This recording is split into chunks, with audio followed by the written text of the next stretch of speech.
apresentação do meu trabalho nessa grande iniciativa, né, da Escola de Formação Política Vânia Bambirra, que divulga essas pesquisas em andamento na universidade, questões da conjuntura política. Então, assim, recomendo, vale a pena conferir na página do YouTube da Escola de Formação Política Vânia Bambirra as edições anteriores, que estão muito boas. Eu espero que todos se encontrem bem e que estejam em isolamento social, pelo bem de todos os brasileiros, né? Lembrando que muitos de nós já perderam entes queridos nesse momento e outros temos medo de perdê-los nesse contexto.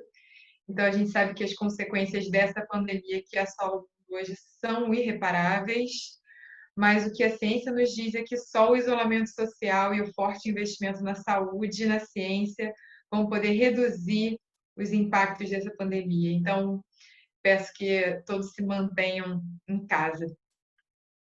Eu fico muito feliz em poder conversar hoje a respeito do financiamento da educação no nosso país e, mais especificamente, sobre o meu trabalho de produção de indicadores de monitoramento dos gastos públicos em educação.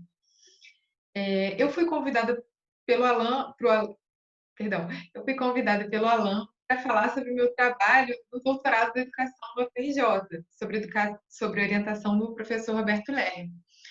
Mas, como é uma pesquisa que está em andamento ainda, eu preferi falar um pouco sobre o trabalho que já veio sendo desenvolvido no INEP, na Diretoria de Estudos Educacionais, que eram os indicadores de monitoramento de gasto público em educação. A Diretoria de Estudos Educacionais, ela se dedicou à produção de indicadores de monitoramento no âmbito do monitoramento do Plano Nacional de Educação, que é um plano decenal aprovado em 2014, com vigência até 2024, ao qual ao INEP foi atribuída a função de monitoramento contínuo e publicação de estudos de monitoramento a cada 2 anos a respeito do cumprimento das metas do Plano Nacional de Educação. Já existiam anteriormente indicadores de monitoramento dos gastos públicos no Brasil, por óbvio, mas eram indicadores que tinham sido criados com o objetivo de comparar os gastos do Brasil com os gastos que eram feitos nos demais países, utilizando a metodologia formulada pela OCDE. Então, muitas especificidades desses gastos não estavam afim do Plano Nacional de Educação.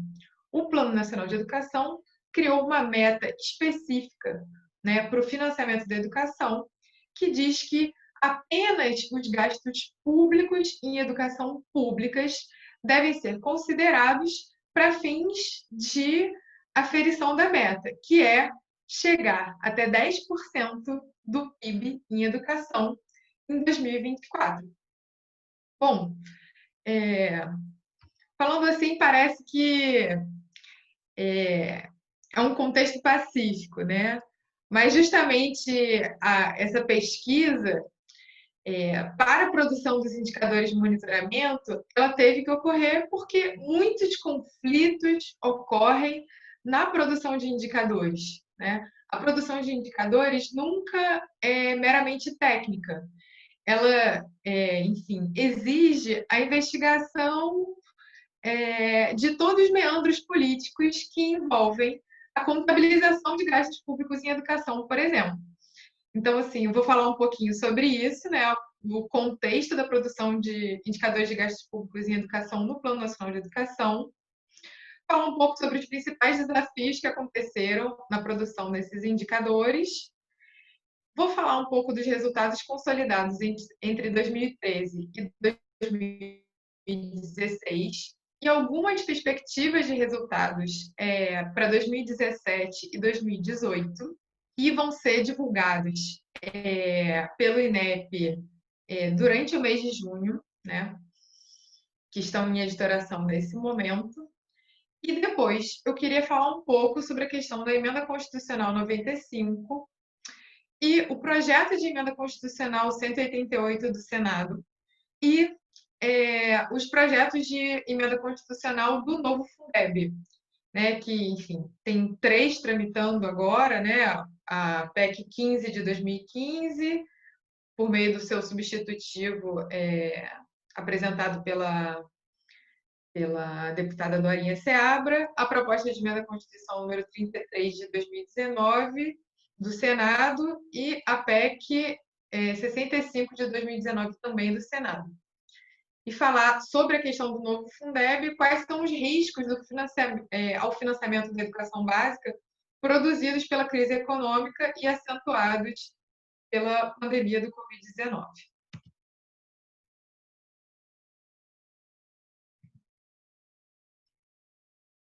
Bom, primeiro falando um pouco sobre esse conflito, esse contexto conflituoso da demanda por mais recursos em educação, né? O professor José Marcelino Rezende Pinto, ele contextualiza que essa demanda social pela ampliação dos recursos públicos para a educação pública no país nos remete à crise que ocorreu no setor educacional durante o período da ditadura empresarial militar brasileira. Por quê? A modernização conservadora após o golpe de 64 produziu um grande crescimento na demanda educacional. Então, duas questões aconteceram nesse período, né? Em 1967, em meio à ditadura, revogou-se a vinculação de um percentual mínimo a ser aplicado em educação pela União e pelos estados, mantendo só essa vinculação para os entes subnacionais de menor arrecadação, que são os municípios. Ao mesmo tempo, houve uma emenda constitucional que ampliava a obrigatoriedade do ensino público de 4 para 8 anos, gerando um grande acréscimo nas vagas ofertadas e, ao mesmo tempo, uma não garantia do recurso para a educação por meio da vinculação. Lembrando que a vinculação de recursos à receita líquida de impostos, ela é um meio de financiamento da educação desde a Constituição de 1934. Então, enfim, a garantia dos recursos para a educação, ela sempre ela remonta à história da educação no Brasil, né? E apenas os períodos, enfim, de restrições dos direitos democráticos é que, de fato, cortaram a vinculação dos recursos à arrecadação do país. Enfim,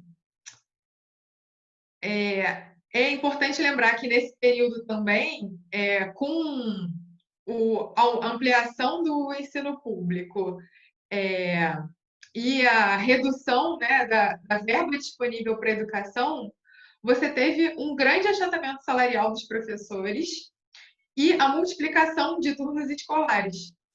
Então, assim, se você tinha 2 turnos escolares, você passou a ter 3, 4 turnos escolares a partir desse momento, né, da emenda constitucional de 1969, que ampliou a obrigatoriedade do ensino público. Bom, o achatamento salarial dos professores se manteve desde então, né? O próprio relatório de monitoramento das metas do Plano Nacional de Educação, lançado em 2018, disse que em 2017 os professores eles recebiam, em média, 74,8% dos salários dos profissionais de outras áreas com a mesma escolaridade.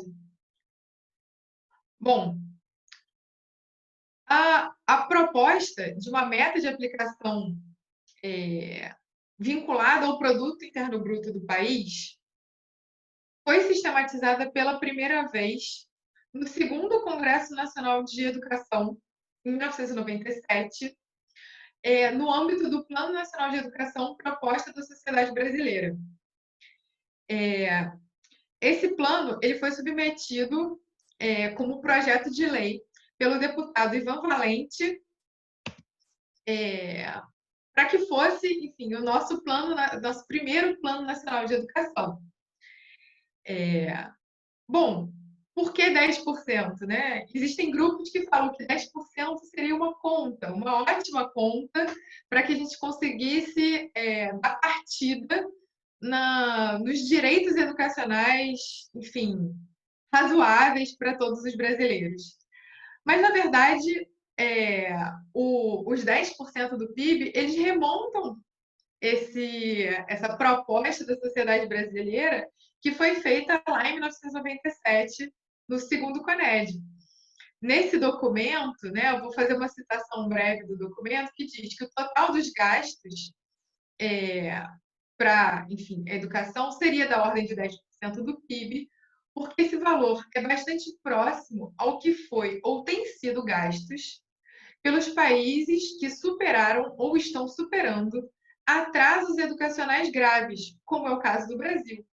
Posteriormente, seria possível uma redução ainda mais significativa, atingindo patamares equivalentes ao dos países que superaram essas dificuldades acumuladas e que mantêm padrões escolares aceitáveis, né? À época, a tentativa dos setores sociais atuantes em defesa da educação pública de estabelecer essa meta de aplicação dos recursos públicos foi frustrada, porque o texto foi submetido à Câmara, né? Enfim, como um projeto de lei, mas houve um substitutivo que, enfim, foi aprovado, que vetava o ponto a meta de garantia dos 10% do PIB para a educação. Bom, ele já tinha sido submetido, né? Um texto com 7% do PIB para a educação, já rebaixado em 3%, e depois, né, na hora da promulgação da lei, essa meta foi vetada pelo governo Fernando Henrique Cardoso. Enfim, os analistas, né, desse plano dizem que, na verdade, foi um plano que não saiu do papel, porque, enfim, como você pode garantir a existência de metas, cumprir metas educacionais, sem você ter recursos, enfim, que possam fazer com que essas metas sejam cumpridas. E, bom,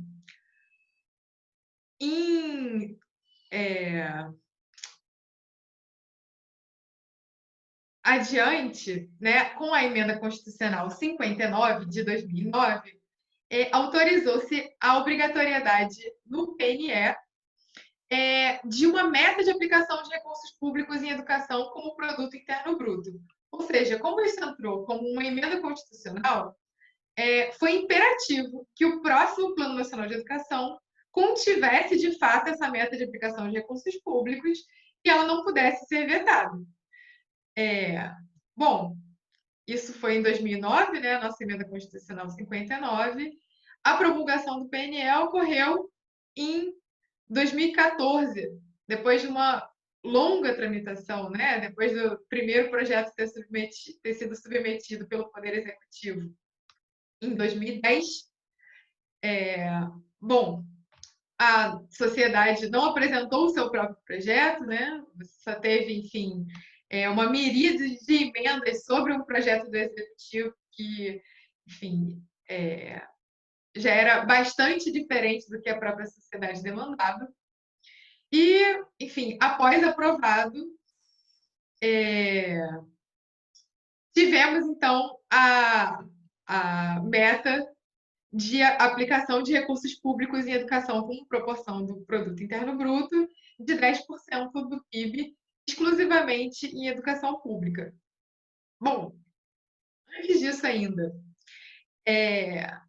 o Plano Nacional de Educação, ele teve 2.906 emendas, né?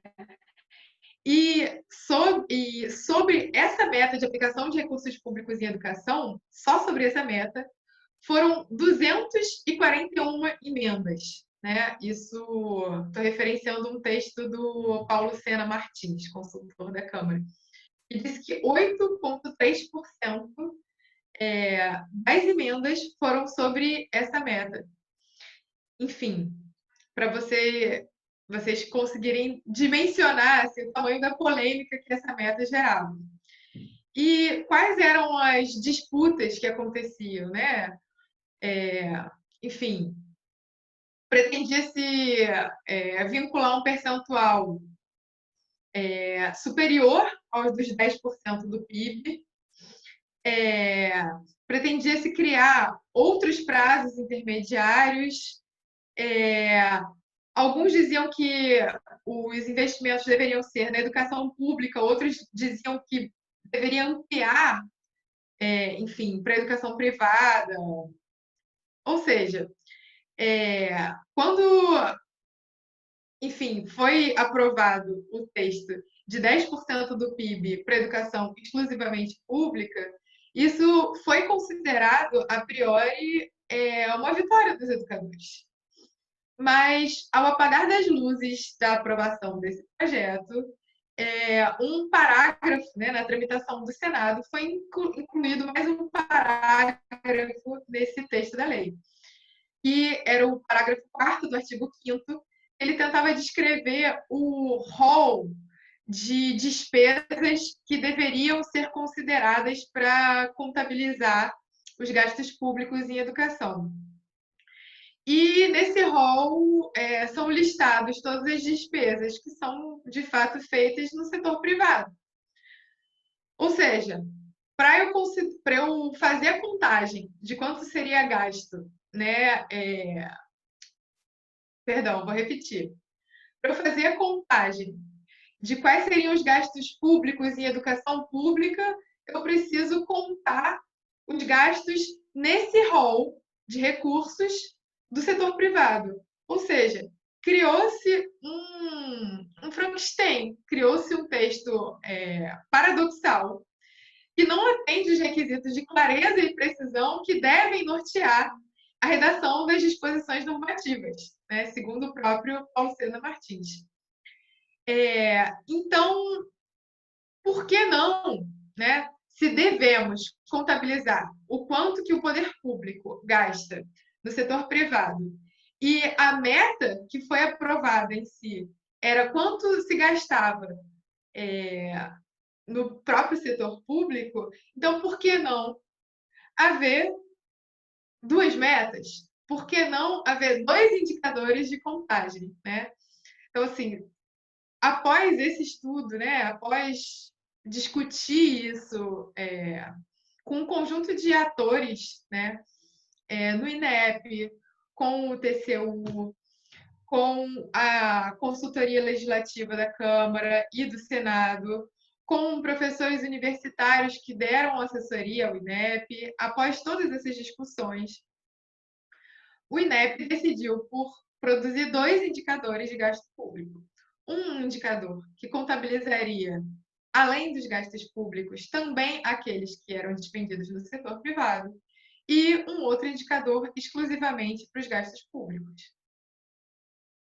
Bom, eu vou tentar poupar vocês um pouco dos detalhes, dos desafios da produção desses indicadores, porque eu acho que vale mais a pena a gente perder um pouquinho mais de tempo depois no debate. Vocês podem me perguntar outras questões e tal. Mas eu posso dizer assim, por alto, né?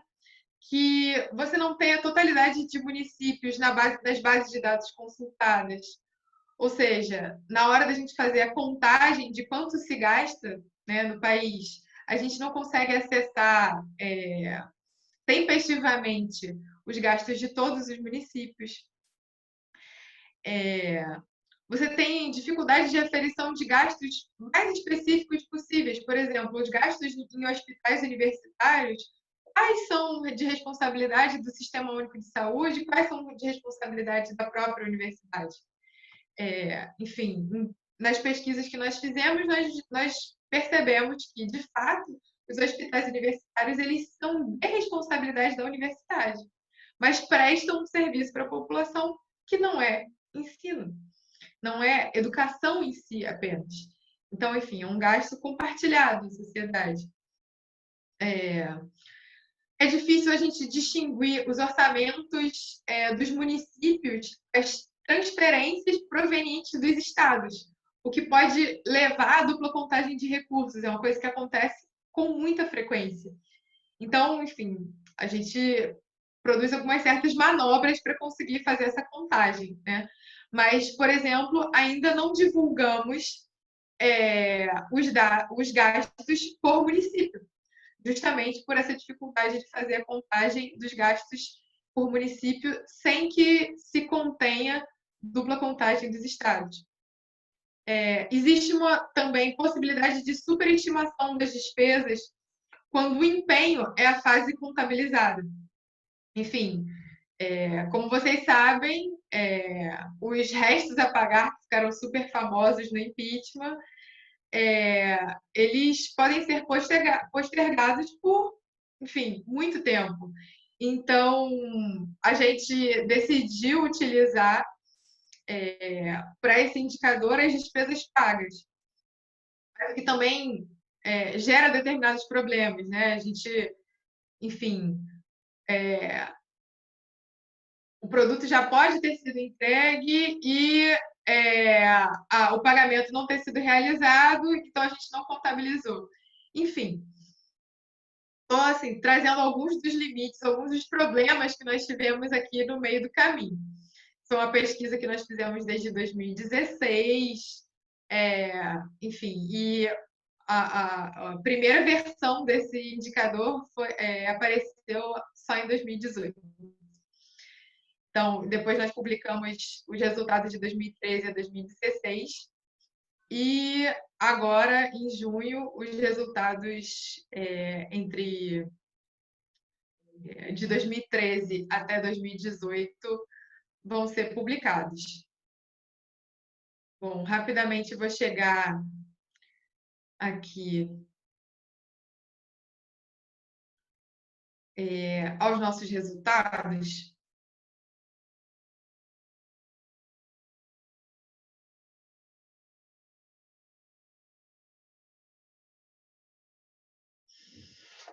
Tá.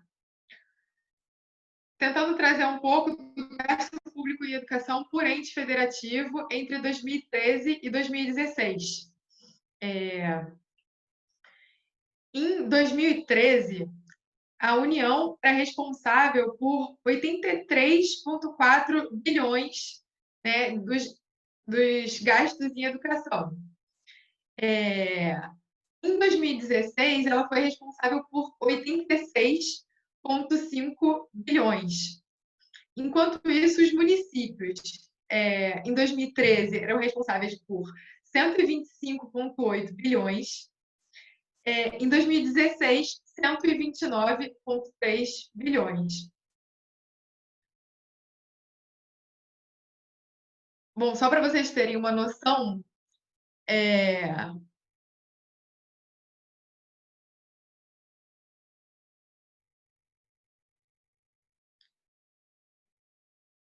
o que isso representa em termos do PIB? A União foi responsável por 1,3% do PIB em 2013 e 1,4% do PIB em 2016 para a educação.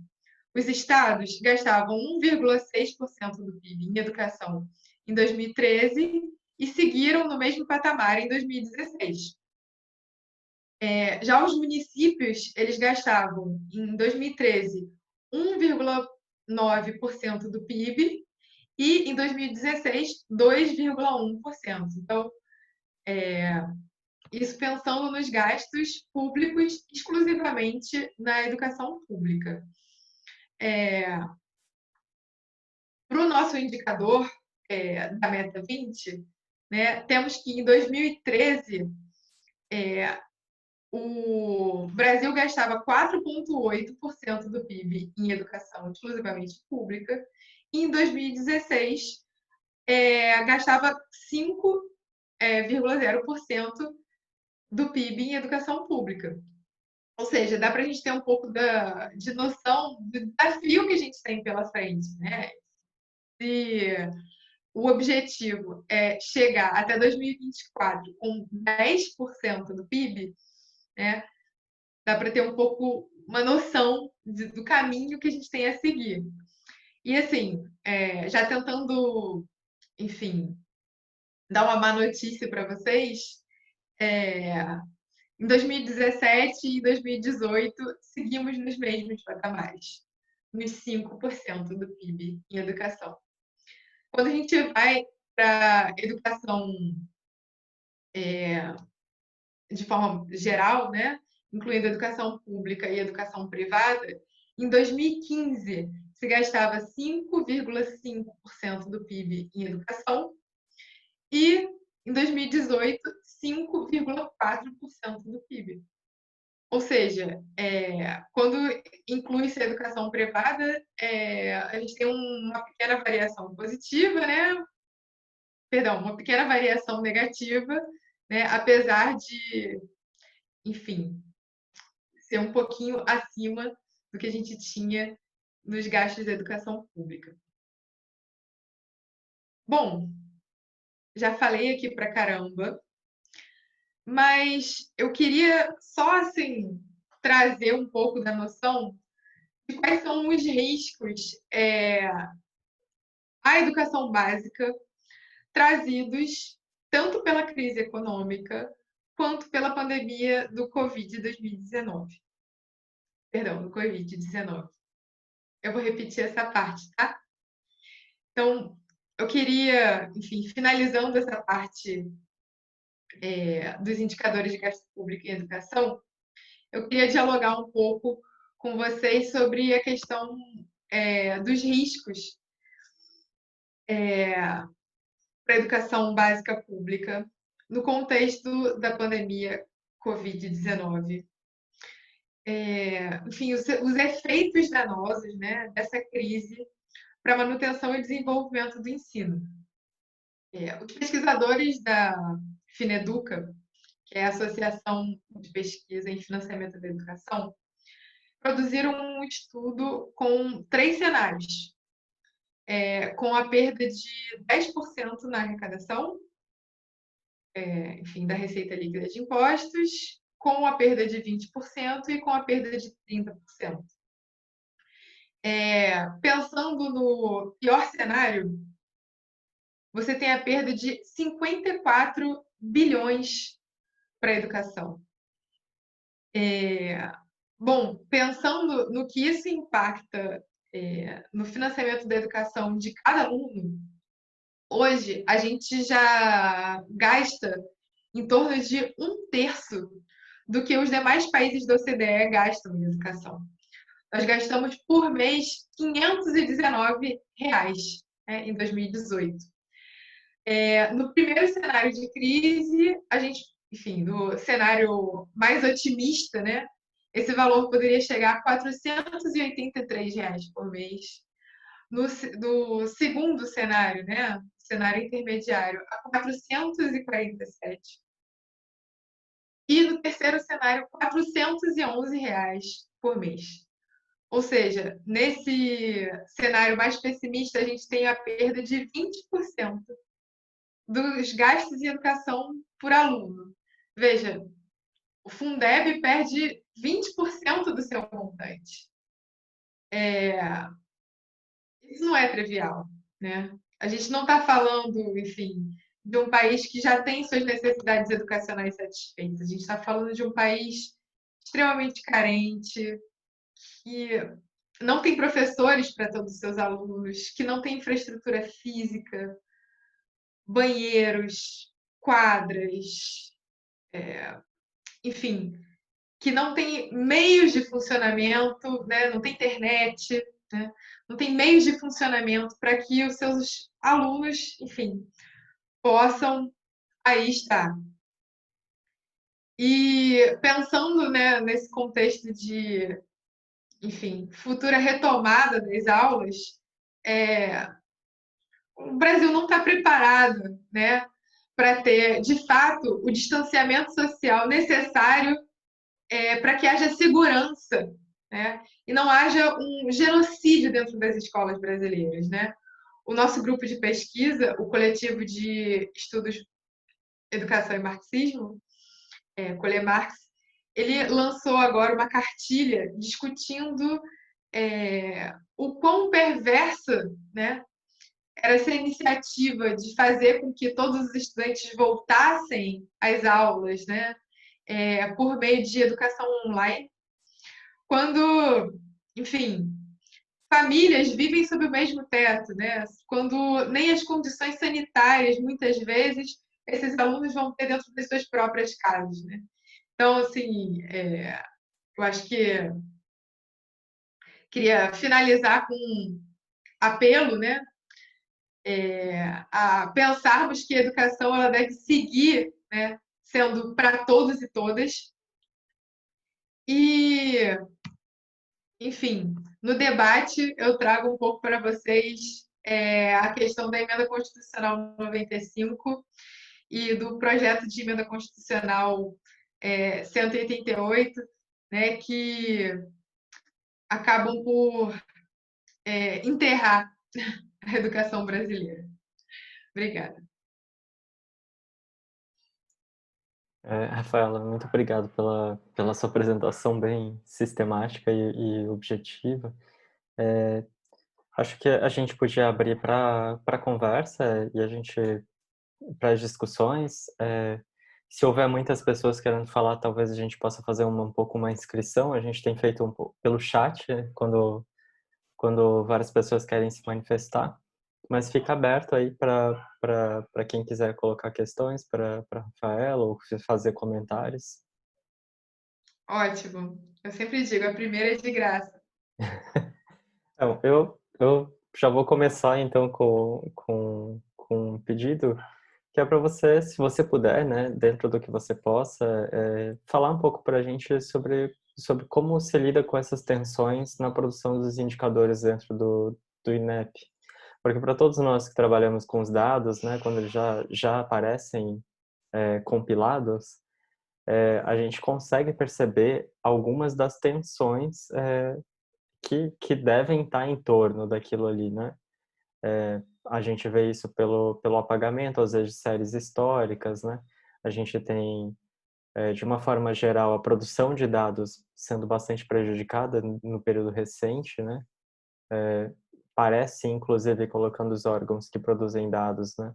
Principalmente séries históricas sensíveis, numa espécie de situação política muito delicada. Mas a gente raramente tem a oportunidade de ouvir um pouco de dentro, né? De como é que é a produção dos indicadores, quais são os conflitos que estão postos ali. Então, se você, dentro do que você possa, né? Se você puder contar um pouco mais. Então, já vou começar. Uma das questões, por exemplo, que apareceu, assim, né? Bom, precisamos produzir um indicador de gasto público em educação. E o rol de recursos que está definido no parágrafo 4º do artigo 5º inclui os gastos no ProUni, no FIES e os gastos nas creches conveniadas, né? Educação especial e nas creches conveniadas. Enfim, isso foi a, a, o primeiro aceno do setor privado dentro do Plano Nacional de Educação.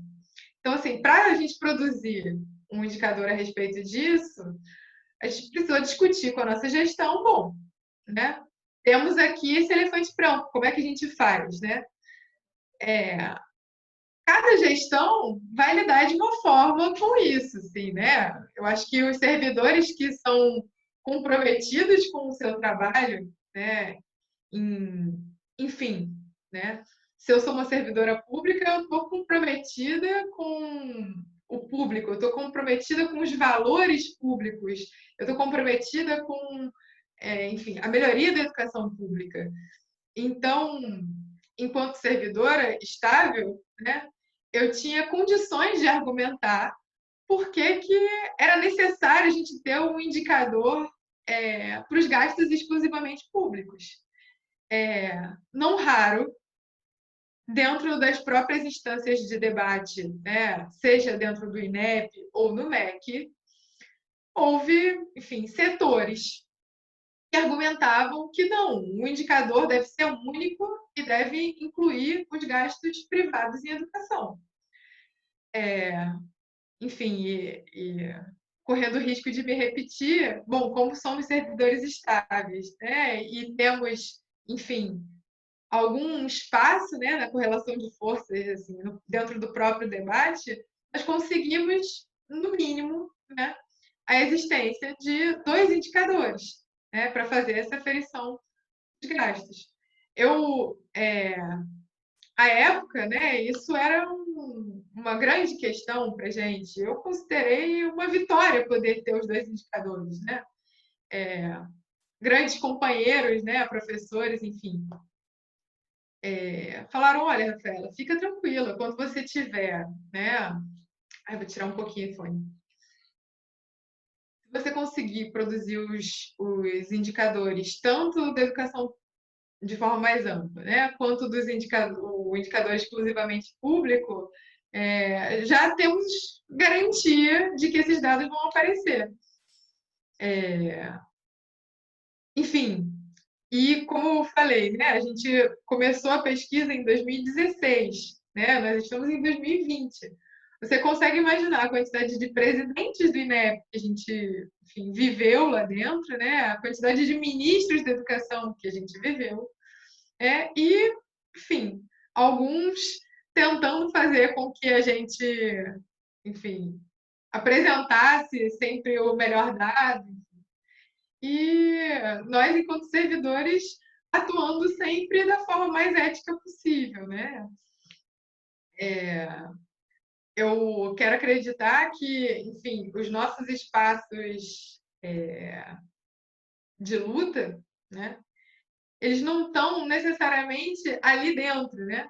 Mas ali dentro a gente pode fazer o melhor possível, né? Dentro enfim, da ética, né? Dos valores mais afeitos ao público possível.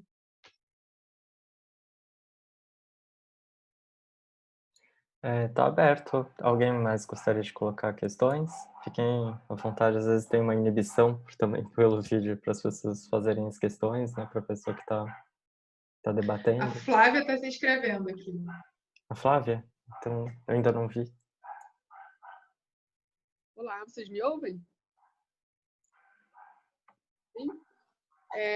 Então, boa tarde a todos. Gostaria de agradecer a exposição da Rafaela, que foi bastante importante e clara, né?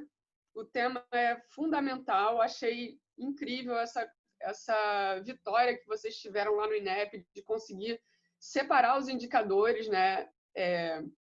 Relativos aos gastos exclusivamente públicos e aos gastos públicos e privados, né? E aí, não sei se eu entendi muito bem, mas são gastos públicos com a iniciativa privada.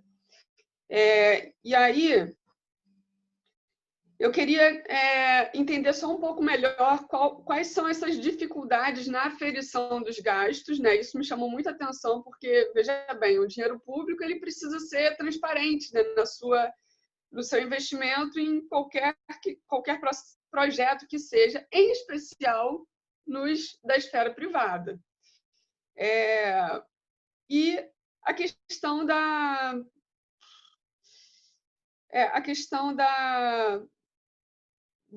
dupla contagem de recursos, eu não entendi muito bem como é que acontece isso.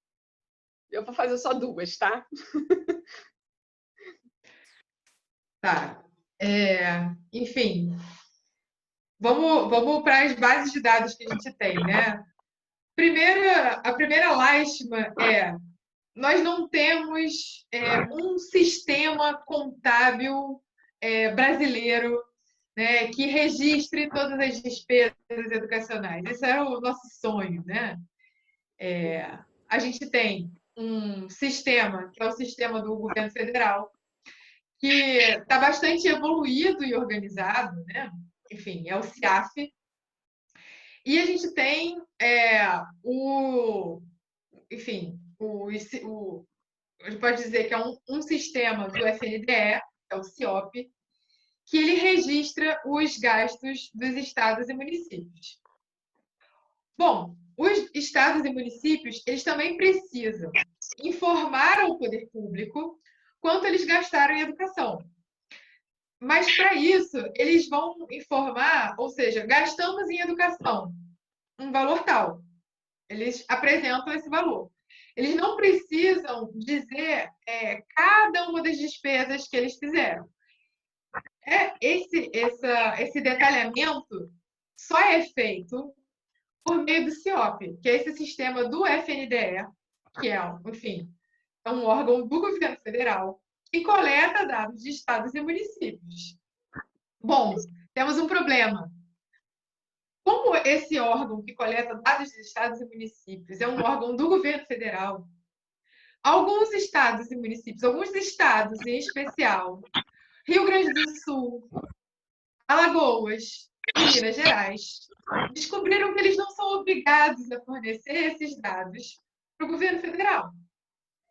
E sistematicamente judicializam, né, essa decisão de não terem, informarem esses dados e ganham na justiça o direito de não informarem esses dados.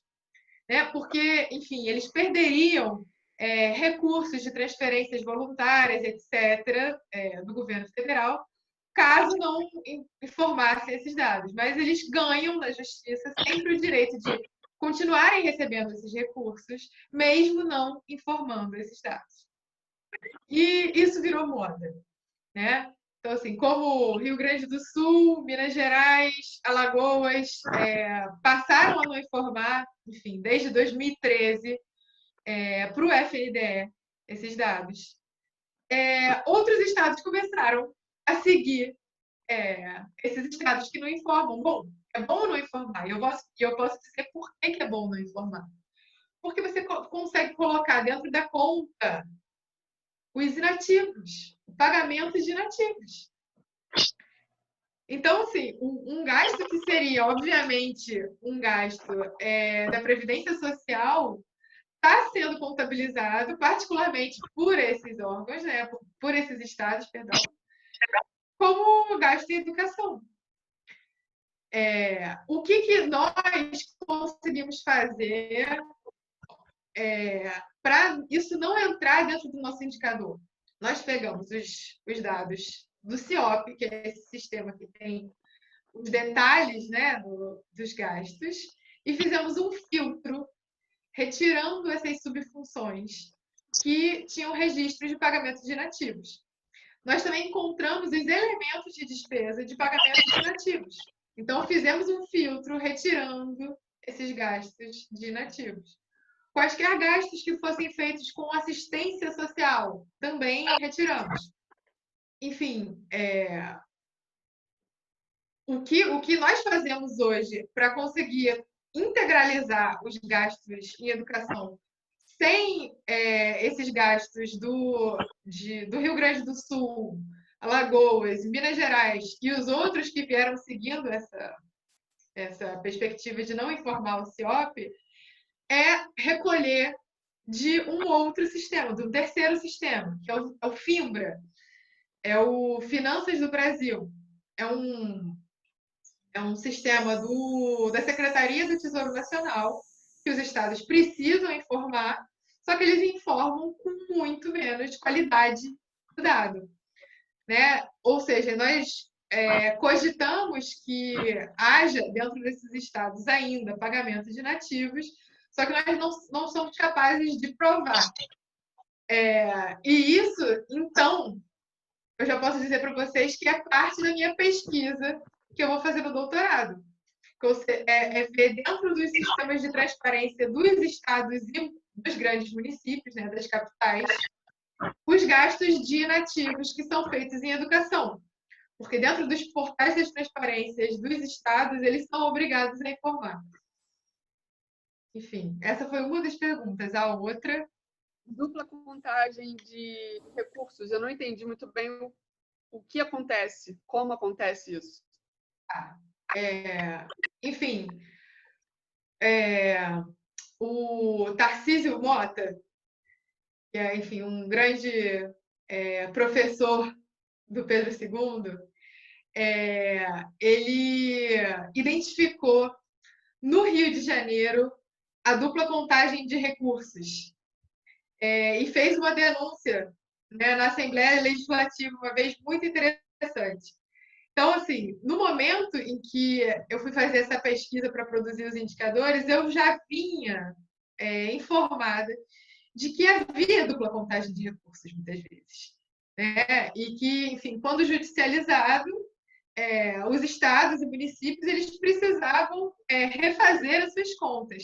Veja, os municípios eles recebem transferências dos estados. Quem é que vai dizer que gastou? O estado ou o município? Né? Resposta: município. Porque o município ele ele faz jus àquela transferência. Né? Todas as transferências que são ditas transferências constitucionais, elas têm que ser contabilizadas pelo ente que o recebe. Então, eles vão colocar tanto na sua receita quanto na sua despesa. Né? Já os estados, eles vão precisar deduzir, né, as suas transferências da sua receita e não vão poder colocar na sua despesa, certo? Só que existem outros tipos de transferência. São transferências legais, né?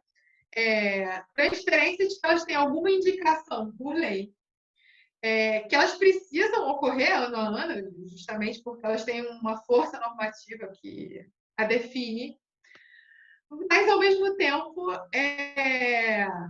ela é um esforço fiscal daquele cliente que o transferiu, certo? Porque, enfim, ele optou, né, por um determinado valor, por aumentar ou reduzir um determinado nível de transferência, e aquilo ali é contabilizado tanto na receita do Estado quanto na sua despesa. Só que quando isso chega na receita dos municípios, a gente não consegue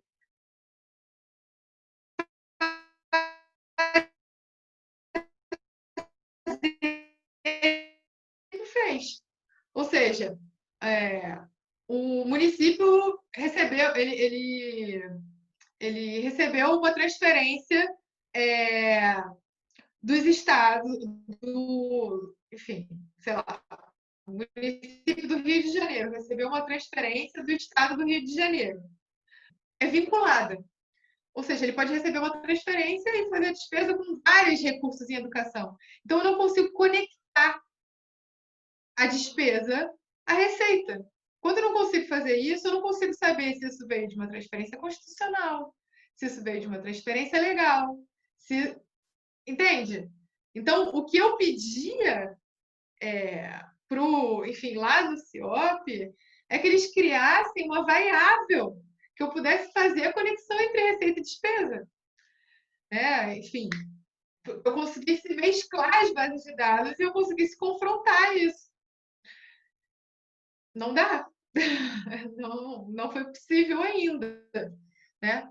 Mas, enfim, o bom é que essas transferências legais elas são ainda uma coisa muito pequena do orçamento, né? Então, para a ordem de grandeza com a qual a gente está trabalhando, a gente consegue apresentar resultados ainda seguros, com um pequeno nível de dupla contagem, que a gente pode, enfim, aceitar. E, enfim, como a gente apresenta também nos nossos relatórios de monitoramento qual é o valor dessas transferências, enfim, a gente também está, dizendo o quanto essa dupla contagem pode ser, né? Então, a gente, enfim, apresenta já o nosso problema, né?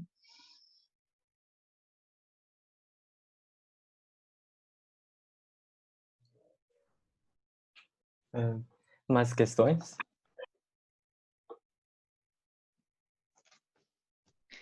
Uma coisa que eu esqueci também foi de, enfim, agradecer aos meus companheiros de INEP, enfim, que fizeram junto comigo essa pesquisa, né? O Marcelo Lopes de Souza, o Mariano Laio de Oliveira e a Fabiana Alves, que também está aqui conectada, enfim, que são nossa equipe de financiamento da educação lá no INEP. E, claro, todos os outros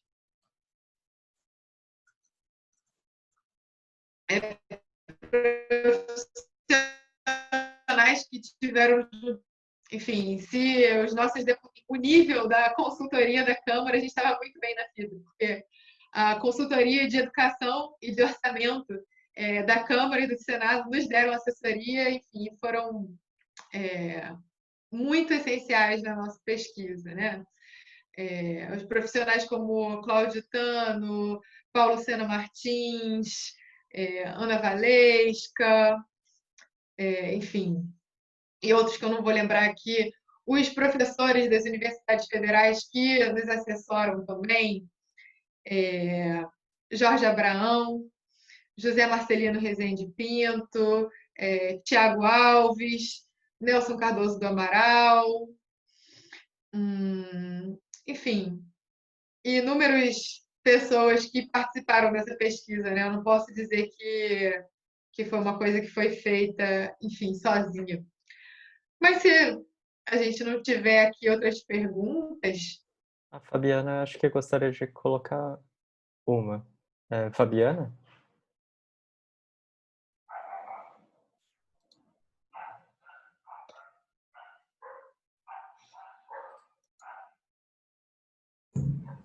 Oi, vocês estão me ouvindo? Sim, Fabiana.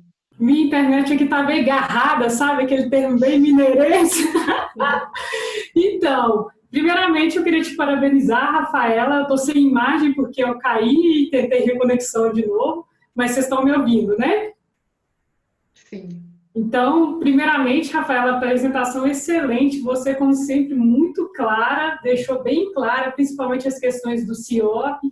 E gostei da sua fala em relação aos estados que não informam os dados no CIOP, né? Eu estou trabalhando, eu sou da equipe da Rafaela e a gente está trabalhando no cálculo, né, da Meta 20 e a gente vai fazer o lançamento do indicador agora, né, em junho, dia 23. E aí a gente vinha, né, observando que a gente sempre tinha 3 estados que não informavam, exatamente os 3 que você falou. Em 2018, a gente já teve mais 4 estados que não informaram. Por isso, a gente está divulgando 2018 como um dado preliminar ainda, por conta dessas perdas que, de fato, comprometem a informação, né? Porque somente a base de dados do CIOP é possível tirar aqueles gastos que não são em educação, mas que são colocados lá, como você bem citou, né? Previdência, que é social, que é um dos principais, né? O que gera o maior montante, a gente não consegue tirar, né? E também a gente teve uma perda considerável de número de municípios que não informaram. A gente fica pensando, será que ainda não informaram porque vão informar ainda, ou se acontece isso que você falar, não vou informar, porque aí eu não posso deixar lá os gastos que não são em educação, e quando você pega o réu, vai estar lá um montante geral, então você não consegue tirar, né? De fato. Mas e uma coisa que eu queria que você falasse um pouco mais, Rafaela, que você comentou isso comigo por alto, é sobre essa emenda à Constituição aí, que você está de juntar a vinculação dos gastos em saúde e educação. Principalmente nesse cenário que a gente está de pandemia aí, e aí uma coisa importante que a gente vê aí, né? Se você está nesse cenário de pandemia, você vai diminuir toda a arrecadação de impostos, ICMS, o que vai gerar menos arrecadação ainda, e, ou seja, aquela destinação que vai para os gastos em educação de municípios e estados que são vinculados a esses impostos vão reduzir. Em contrapartida, a complementação da União também vai reduzir, porque ela complementa em cima do fundo, né, do fundo estadual. E aí eu queria te perguntar o que você vê nesse cenário aí, que vai ser bastante desafiador para a educação, né? É isso. Nossa, Fabiana, obrigada por essas questões. Enfim, a Fabiana, enfim, sente na pele exatamente o que é isso, né? O que que é a gente viver, né, nesse mar de apagamento de dados, né, que o próprio Alan colocou, né? E, enfim, não só, né, a gente viver a contabilização de recursos que, enfim, dramaticamente seguem estagnados ou caindo, né? Vamos lá. As duas coisas que eu gostaria um pouco de comentar com vocês é a questão do novo Fundeb e a questão da emenda constitucional, do projeto de emenda constitucional 188 do Senado.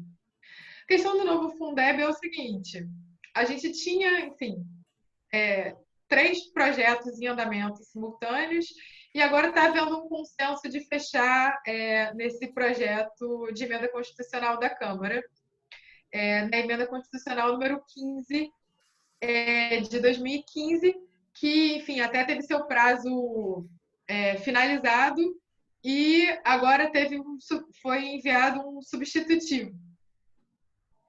Esse substitutivo, ele insere a contribuição do salário educação na complementação da União ao Fundeb. Ou seja, a contribuição social do salário educação ela já é destinada à educação. Então, você inserir a contribuição social do salário educação na complementação da União é a coisa mais vil que tem. É você, enfim, não só negar que é necessário recursos novos para a educação, como, enfim, destinar, né, aquilo que deveria ser apenas vindos da receita líquida de impostos, para destinar também a contribuição social por dentro do Fundeb para a complementação da União. Ou seja, é muito vil, né? É a tentativa de você colocar um recurso que já era destinado à educação como um recurso da complementação da União ao Fundeb. Bom, a União, ela complementa só 10% do Fundeb hoje, né? Enfim, desde a sua aprovação. A aprovação da lei do Fundeb em 2007. Pelos cálculos que são feitos, de R$100 do Fundeb, só R$9 são dinheiro da União. Ou seja, isso é muito pouco. A União, ela oferece muito pouco recurso à educação básica. Então, a proposta de ampliação da complementação da União, ela é muito razoável. E o texto, enfim, que existia na minuta, né, do projeto, dizia que a União deveria passar a complementar com 40% do fundo. Ou seja, de fato, tendo uma atuação supletiva dos recursos educacionais da educação básica, tal como a Constituição, enfim, informa que ela deve fazer. Mas na versão final, agora do substitutivo, passa a ser 20%, ainda com a contribuição do salário de educação junto. Então, assim, as perspectivas são muito desanimadoras, né? E é importante a gente lembrar que, como o Fundeb é uma lei que era provisória, né? Ela vigia de 2007 até 2020, ou seja, nesse ano, né, em dezembro desse ano, ela está finalizando. Existe uma certa pressa, né, para que o novo Fundeb seja aprovado. Então, enfim, dentro desse novo contexto de risco de perda de arrecadação, pensa no que a gente está vivendo, né? Enfim. Aí eu vou lá para, bom, o projeto de emenda constitucional 188. Bom, se a emenda constitucional 95 ela já era chamada de emenda constitucional da morte, né? Essa é da morte com tortura. Porque, enfim... lembrando que as análises sobre isso foram feitas por um professor chamado Nelson Cardoso do Amaral, professor da Federal de Goiás, que está fazendo o lançamento desse livro hoje, né? Enfim, numa live também. Ele produziu um texto chamado A Dimensão Ultraliberal do Grupo no Poder Federal está expressa na PEC 188 de 2019 do Senado. Um desastre para as políticas sociais brasileiras. Ele apresenta um resumo, né, no início do texto, mostrando que essa PEC ela cria o fim da vinculação de recursos financeiros para a saúde e educação de forma independente. Ela cria um parágrafo dizendo que é possível retirar recursos da saúde para ir para a educação e recursos da educação para ir para a saúde. Ou seja, você continua tendo a vinculação, enfim, de 18% dos recursos das receitas líquidas de impostos e transferências da União para a educação, 25% das receitas de impostos e transferências para a educação, mais, né? Caso seja necessário, você pode retirar desses recursos para levar à saúde, né? E como a própria Fabiana colocou, no contexto da pandemia, com a debilidade dos nossos sistemas de saúde, está muito óbvio que a educação vai perder recursos nesse momento, né? Enfim, como se a nossa educação estivesse podendo perder recursos dessa forma. Como ficaria o Fundeb nesse sentido? O Fundeb ele tem uma subvinculação, né? Que 20% do ICMS, do IPCD e PVA, do Fundo de Participação dos Estados e Municípios, a cota-parte do IPI exportação e a cota-parte do ITR são subvinculados à educação. Ou seja, desses impostos, você poderia mexer dos 25% em 5%. Então, o que o Nelson Cardoso Amaral está colocando é que, fatalmente, esses 5% já seriam destinados à saúde, principalmente no contexto que a gente se encontra. Esse projeto ele ainda tem outras coisas mais vis ainda. Ele diz que os servidores públicos da educação eles podem ter seus salários, enfim, reduzidos em 25% com a redução de carga horária. E os programas suplementares de material didático escolar, transporte e alimentação e assistência à saúde do governo federal sejam extintos, né? E que a contribuição do salário à educação seja transferida para os entes federados, ou seja, ele faz uma manobra dizendo, olha, você acaba com esses programas e a contribuição do salário à educação ela pode ficar integralmente para os estados e municípios. Mas justamente o que a União fazia com a contribuição do salário à educação com a sua quota-parte eram os programas para os estados e municípios. Então, enfim, você só reduz a cobertura dos estados e municípios com o suporte, enfim, da União para a existência desses programas, né, de transporte, material didático, alimentação, saúde, etc. Os entes federados eles também ficariam desobrigados a expandir a sua rede pública de educação onde eles não alcançam. Existe um dispositivo constitucional que diz que quando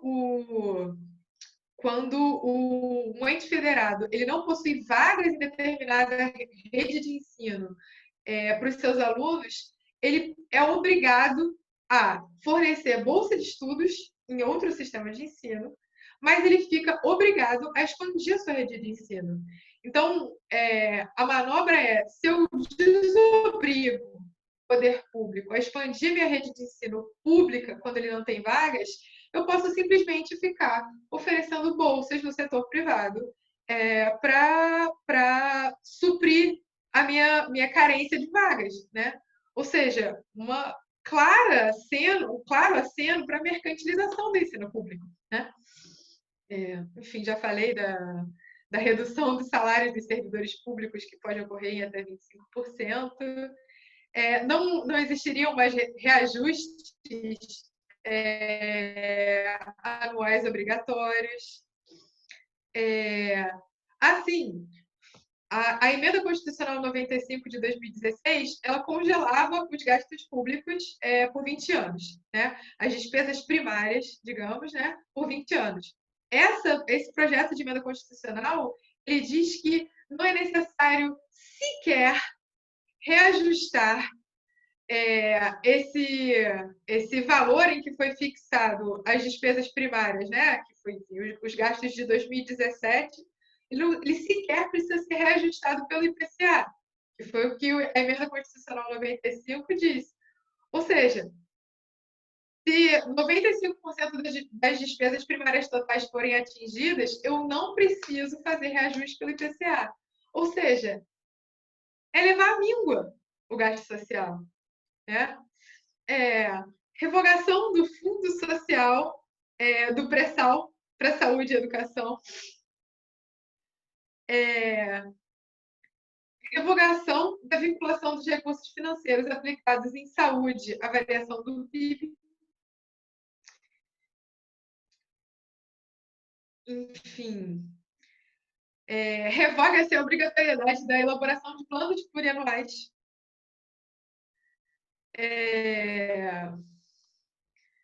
Enfim, eu não consigo nem chegar ao fim dessa discussão, porque é um projeto de emenda constitucional da morte, né? A emenda constitucional 95 de 2016, ela já foi considerada a emenda constitucional da morte. Essa é a da morte com tortura e agonia, né?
Né? O portal da transparência do governo federal também ajuda muito a mexer nesses dados. Enfim, embora esteja um pouco mais difícil de mexer de alguns anos para cá, eu quero começar a investigar como esses recursos estão sendo transferidos para o setor privado dentro dos estados e municípios. Enfim, porque a ideia não é pensar que a privatização, né, é um monstro que está vindo de fora para dentro, né? A gente precisa entender quais são as formas de organização do setor público com o setor privado. Então, assim, pode parecer um pouco trivial, a gente precisa entender como funcionam essas relações. Como é que o poder público está operando por meio do setor privado. Então, enfim, teria uma primeira rodada assim, de levantamento empírico dentro dos portais das transparências para entender quais são essas transferências que são feitas para o setor privado. De certa forma, essa pesquisa que eu fiz dentro do INEP para pensar como se constrói um indicador de gasto público em educação, ela também, enfim, eu acho que ela precisa ser um pouco mais discutida. Então, um primeiro artigo que eu pretendo produzir, enfim, que vai ser incorporado à minha tese também, é um estado da arte da produção de indicadores de gasto público em educação, incorporando também trabalhos que produzem indicadores de gasto público em outras áreas. Enfim, desde entender qual é a fase da despesa, né? Se eu vou pegar o empenho, a liquidação ou os pagamentos, se eu vou introduzir os restos a pagar e tal. Tem muitos artigos que discutem isso. E eu acho que falta um pouco um compêndio desses artigos para que a gente possa tomar as opções conscientes. Veja, eu percebo que muitos artigos que trabalham com gastos públicos, eles não apresentam as suas próprias concepções. Ah, se eu estou usando, o que faz? Se eu estou usando empenho, se estou usando liquidação, se eu estou usando... Enfim, quando eu recolhi esses dados, quais são os filtros que eu usei na base de dados? Eu estou fazendo a imputação de dados? Enfim, são questões que podem parecer triviais, mas que, enfim, para a gente que trabalha com a contabilização dos gastos é muito importante. Então, a ideia de fazer um compêndio, um estado da arte sobre os trabalhos que fazem levantamento de gastos públicos em educação também era uma ideia de um primeiro artigo. Mais do que isso, só na nossa reunião, Ellen. É bacana. Bem, acho que em função da hora também, Rafael, porque você tem o bebê e tem toda a dinâmica nessa quarentena, queria agradecer você pelas contribuições. Você foi super sistemático, objetivo e riquíssima a contribuição da discussão. Foi bem bacana ler os seus textos, né, que você disponibilizou e que estão no site, e depois ouvir você discutindo. Foi riquíssimo mesmo. Então, em nome da escola e pessoalmente também queria te agradecer bastante pela disponibilidade, né, em meio a tudo mais que está acontecendo, para vir aqui debater com a gente e contribuir com a escola nesse sentido também. Então, muito obrigado a você e obrigado a todos que participaram do debate, colocaram questões e estiveram aqui ouvindo e formulando coisas, né, pensando nesse espaço que a IFOP criou. A apresentação vai ficar disponível depois, vou conversar com a Rafaela, qual trecho que a gente pode selecionar, mas ela vai estar disponível nos próximos dias e a gente pode rever e disponibilizar para outras pessoas que não puderam estar aqui hoje com a gente também. Tudo bem? Rafael, você quer... Não, enfim, só queria agradecer também, não só o convite, a oportunidade, né?